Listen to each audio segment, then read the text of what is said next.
Dear brothers and sisters, welcome back. I'm Sagi. Relationships. Such a long word. Such a long word. Relationship. Relationship. Such long word. So complex. And it is indeed so, right? Each time we feel, oh, I got somewhere in life. I got that going. I've done that correct. Boom. There's some kind of a feedback, of a reflection from somebody out there that turn things around, right? Flip our emotional state over. First and foremost about relationship, and I'm not pretending to have mastered relationship. I have 4 children, 2 from each set of relationship, and those apparently didn't work. But this is how I learned the most. I've learned the most through my failures, or through what apparently seems as a failure or something that didn't turn out. Through those things I learned a lot about myself, and a lot about what I want for myself and what I want for my children, or what I want for the world out there, for the next generation. And the first thing I learned is that relationships has to empower you. They have to. If they don't, what are we doing? Why is it there for? Right? We're learning it now in life, that everything that we do is either builds us up or destroys us. Either empowers us or puts us down. It's in everything. It's from the food that we eat. It's from the information that we feed our brain through, whatever we are surfing online or listening to news or whatever. Everything is either has the power to put a smile on our faces, ignite that passion to life, or put a sad face, or pull a long face, or make our stomach cringe, anger, frustration, sadness. These are the 2 powers of the world, and they come from love and fear.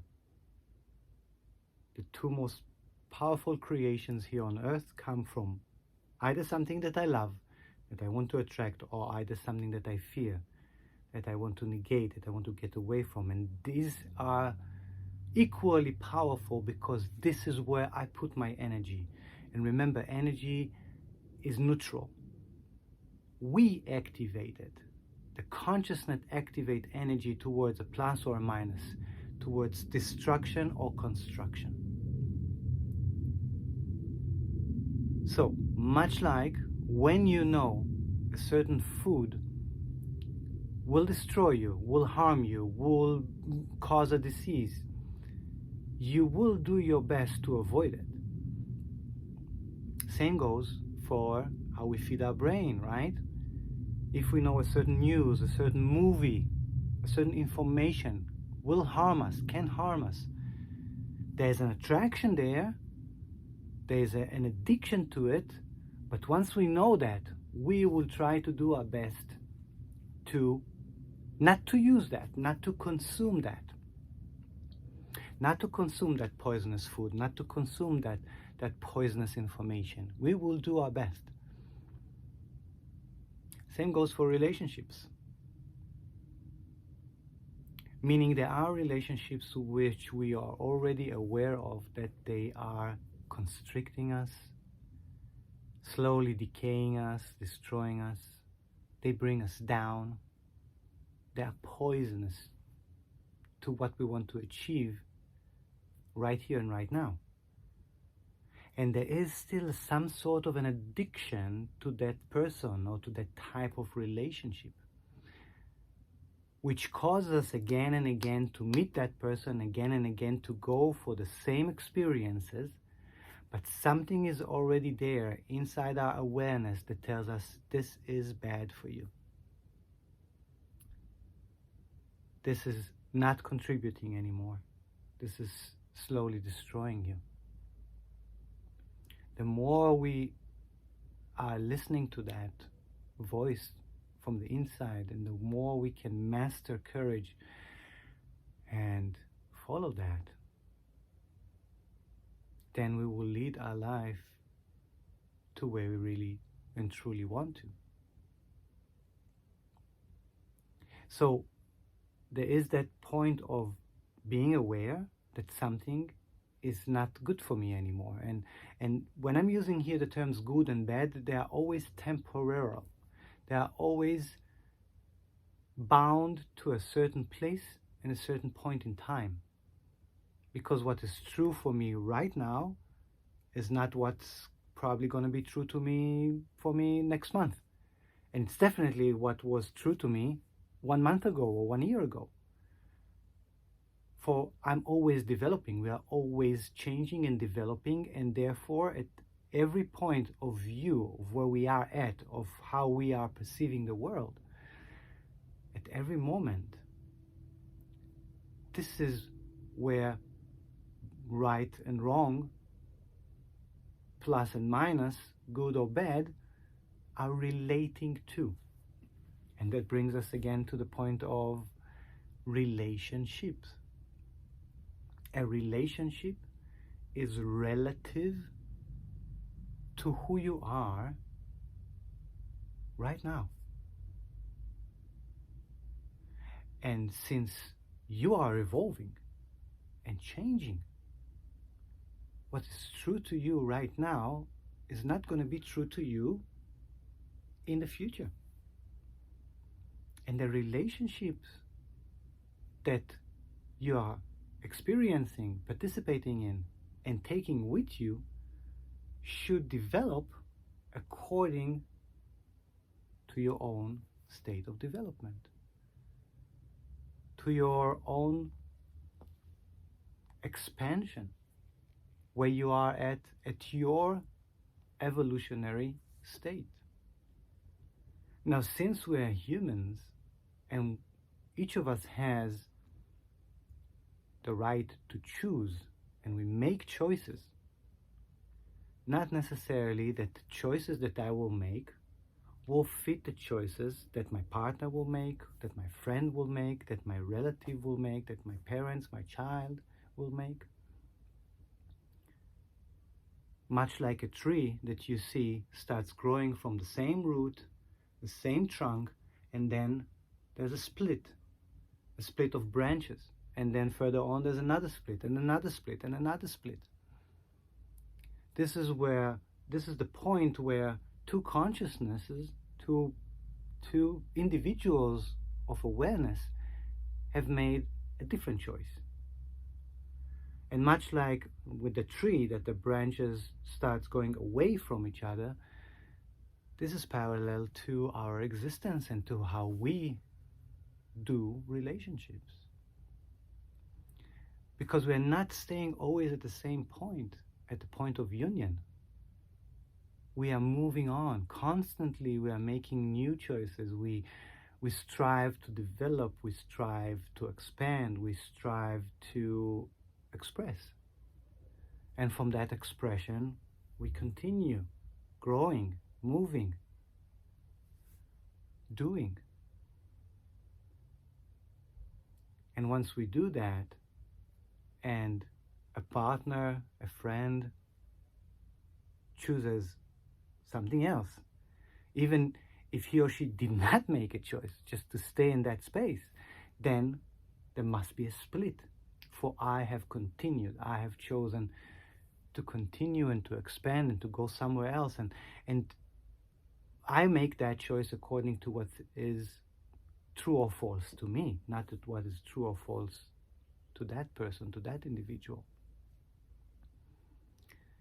So when I'm saying good and bad, this is only individually correct.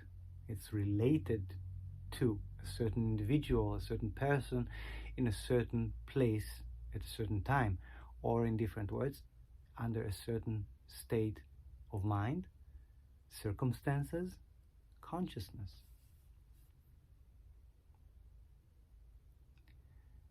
And once we recognize that split, it would be tremendously exhausting to try to pull that relationship with me on my path as I continue my path.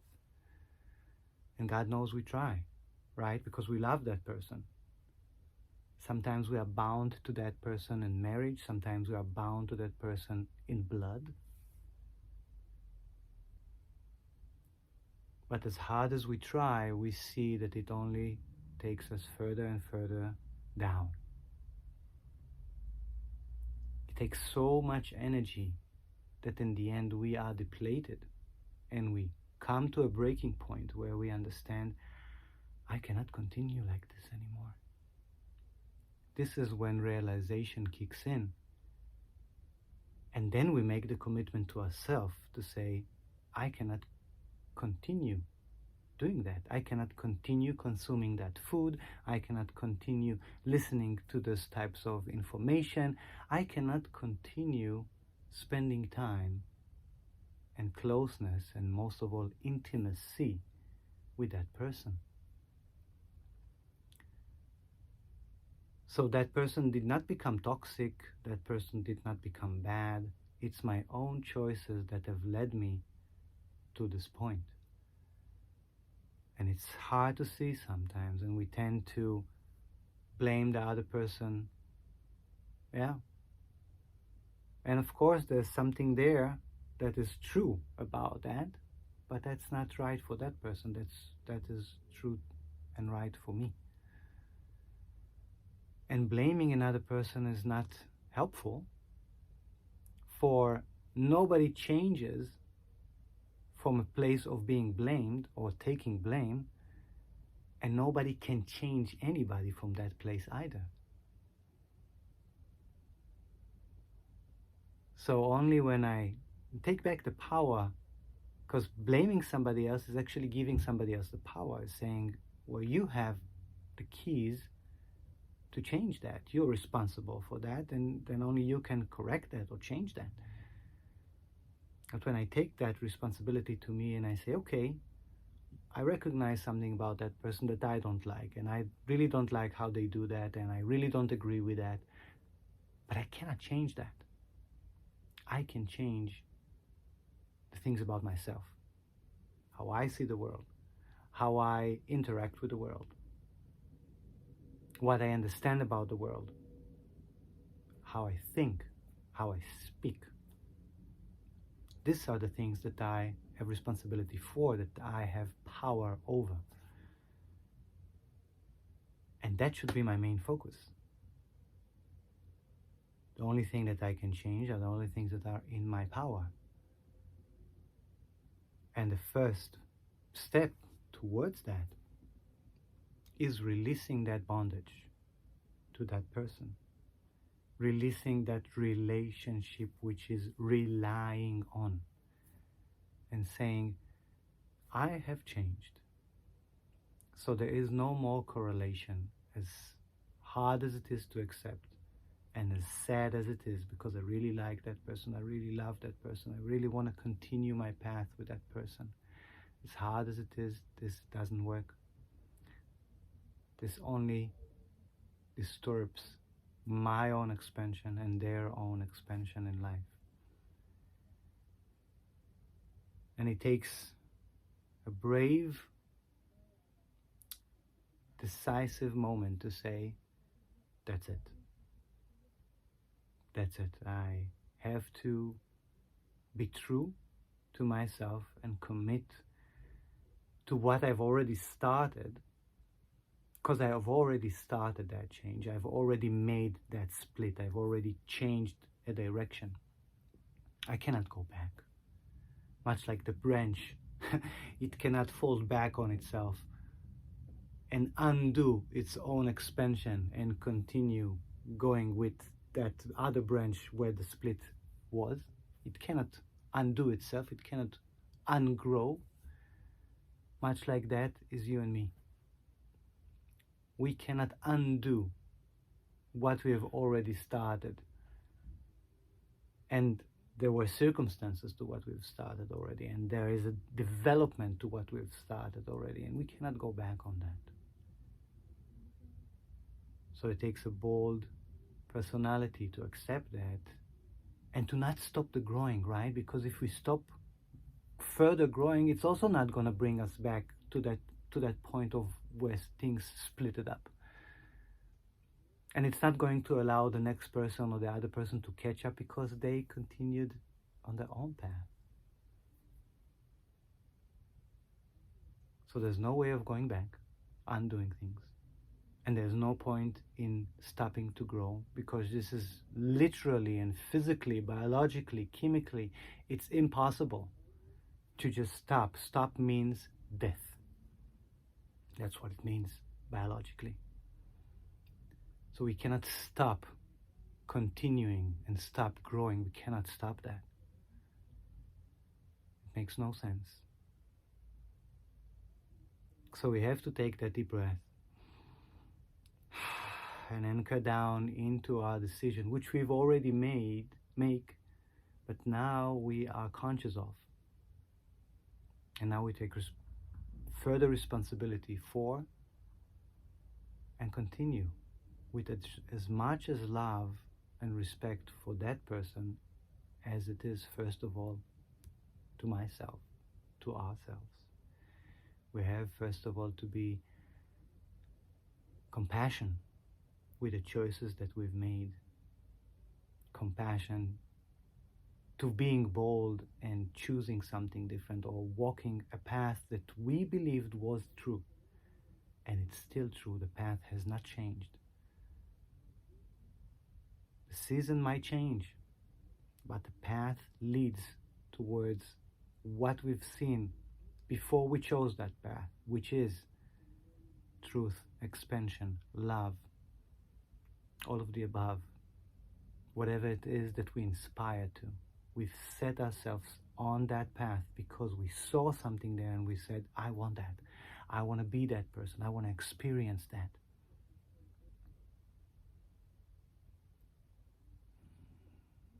And that greatness, that beautiful place, that beautiful space is still there. The path has not changed. The weather, the season, the scenery, the circumstances might, but even they will continue changing. So we will continue walking our path. We will continue expressing our love. We will continue expressing our inspirations for a world where children can grow up and enjoy sunlight and waterfalls and play in safety and love themselves and their body, experience life where people continuously strive to expand each other and to support each other with self-compassion.